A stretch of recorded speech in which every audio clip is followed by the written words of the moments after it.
Hello and welcome to an episode of Historically Marked. I am in downtown St. Louis, staying in front of the old Gateway Tower, which once housed a TV station and a radio station, but now it's for sale. I'm not really quite sure at this time what's being put there, but anywho, the focus on this episode is KMOX, one of the most legendary radio stations, not just in St. Louis, but in the United States. It is among one of the oldest to have the talk radio format, and it dates back to nearly 100 years. In fact, on December 24th, 2025, of course, Christmas Eve, it's going to celebrate its 100th anniversary, or birthday, whatever you want to call it. So there's a historical marker at that building.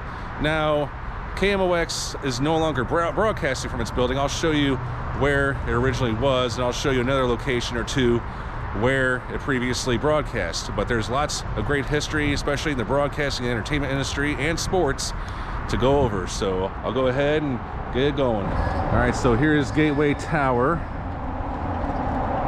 And here is a historical marker, and I believe it was put up by one of its own, Charlie Brennan. Okay. On December 24th, 1925, 17 local businesses backing the Voice of St. Louis Incorporated launched then new radio station KMOX. Broadcast pioneer William Paley owned the station by 1932 and later nicknamed it the Jewel of the CBS Crown. I'm sorry, the Jewel in the CBS Crown, my bad. Young guitarist Les Paul worked at KMOX using the nickname Rhubarb Red. Dr. Tom Dooley reported for KMOX from the jungles of Southeast Asia, the first CBS station to air editorials and endorse candidates. KMOX added in 1960 its At Your Service show, forebear of talk radio. KMOX introduced Bob Costas, Jack Buck, Harry Carey, Joe Buck, Joe Garagiola, Dan Deerdorf, Dan Kelly, Skip Carey, and countless others in St. Louis and beyond on in 50,000 watts red hot watts. And here is the old symbol for it. And now, some more history.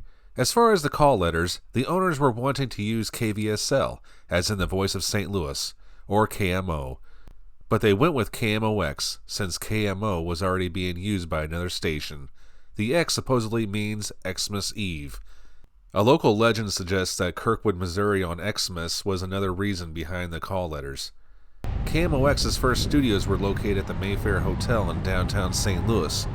One of the original investors in the station was a St. Louis Globe Democrat. In the next year, the station would broadcast the 1926 World Series, with the St. Louis Cardinals playing against the New York Yankees. It would then broadcast the 1927 Cardinals season. Also in 1927, KMOX became one of the first 16 affiliates of the CBS radio network.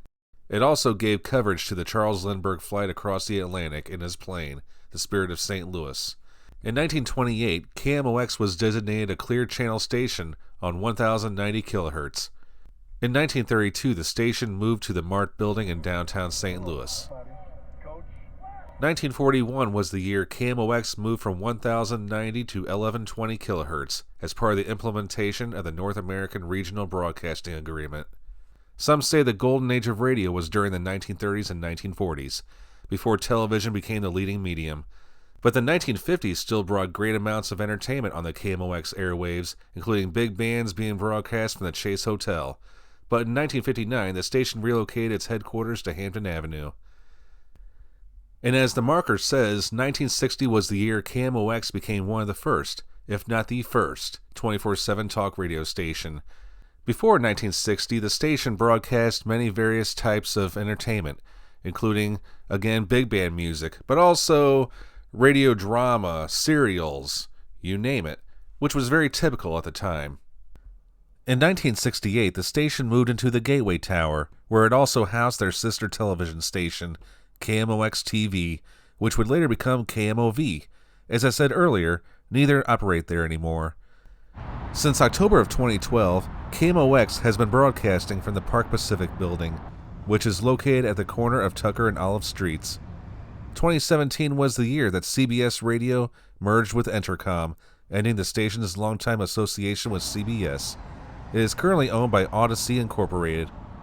In 2021, an FM signal was added.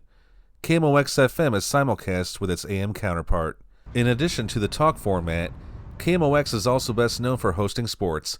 That includes 4 major sports teams from St. Louis, starting with the St. Louis Cardinals. However, it has been an on and off thing. Two defunct teams, the St. Louis Browns, the NBA's St. Louis Hawks, and the St. Louis Football Cardinals were also broadcast on the station. At the college level, KMOX broadcast St. Louis Billikens men's basketball games as well. It had also broadcast St. Louis Blues hockey games. Several radio shows, too many to name, have been part of the station. A lot of them were local, but there were some syndicated. One example is the Rush Limbaugh Show.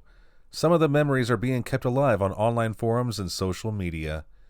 The station's current transmitter is located not far from Highway 162 in Pontoon Beach, Illinois.